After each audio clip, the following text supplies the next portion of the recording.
Hello and welcome back to Mr. Grammio English. I'm Ryan. And I'm Emma, and we are so excited for today's episode because, Ryan, I think we're about to change some lives. No pressure. But yeah, today we're tackling the big one, the question we get all the time. How do I stop translating in my head and actually think in English? And we have a secret for you, a super simple 2-minute daily method that, honestly, it works, so stick around. Okay, so let's just get right into it. The translation trap. We've all been there, right? You want to say something.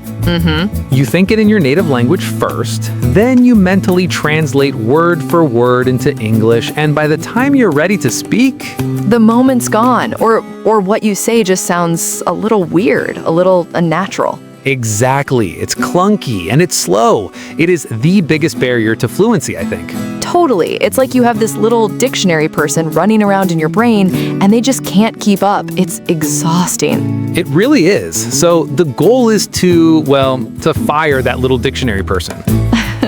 Gently reassign them to another department. Right. So how do we do it? And this is where people expect us to say, study 100 new vocab words or master the past perfect continuous. No, it's so much simpler. It's not about adding more information. It's about building a new mental habit, a new pathway in your brain. A new pathway. I like that. And the way we build it is with a 2-minute daily exercise. That's it, just 2 minutes. Okay, so here's what you do. Step 1, you look around the room you're in right now and you pick one object, anything. A lamp, a book, your coffee mug. My coffee mug is a great choice. It's right here. Perfect. Step 2, for 2 minutes, you just describe it in your head using the simplest English you can. You're not trying to be a poet. Right. You just start talking to yourself internally. No pressure, no one's listening. You just narrate.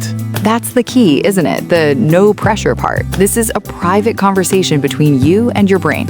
It is, because what you're doing is forcing your brain to make a direct connection between the concept of the mug and the English words for it. You're bypassing the translator. Exactly. So I'm looking at my mug and I'm not thinking the French word tasse and then cup. I'm just thinking this is a cup. Yeah, start there. The cup is white. It has a blue logo. I am holding the cup. Super, super simple stuff. And then maybe tomorrow you do it again and you can add a little more detail. Oh, like I drink coffee from this cup every morning. My friend gave it to me. Yes, exactly. You're building layers. You're not just describing it, you're interacting with it in English. It feels so much more natural.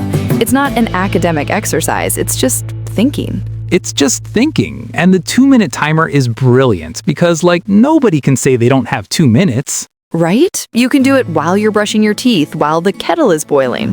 While you're waiting for your computer to boot up. Oh, that's a good one. You could describe your entire desk in the time it takes my old laptop to start.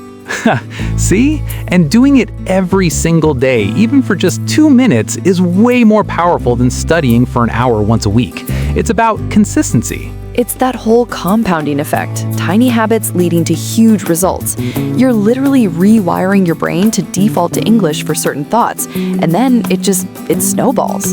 It really does. So that's the secret. That's the challenge for you this week. Pick an object, set a timer for 2 minutes, and just narrate. Just talk to yourself in your head. It might feel a little silly at first, but trust us on this one. It is a game changer for getting out of that translation trap. It absolutely is. Try it out and let us know how it goes. You can find this on all the socials as Mr. Grammio English. We'd love to hear from you. That's all the time we have for today. Thanks for tuning in. Keep practicing. Bye for now.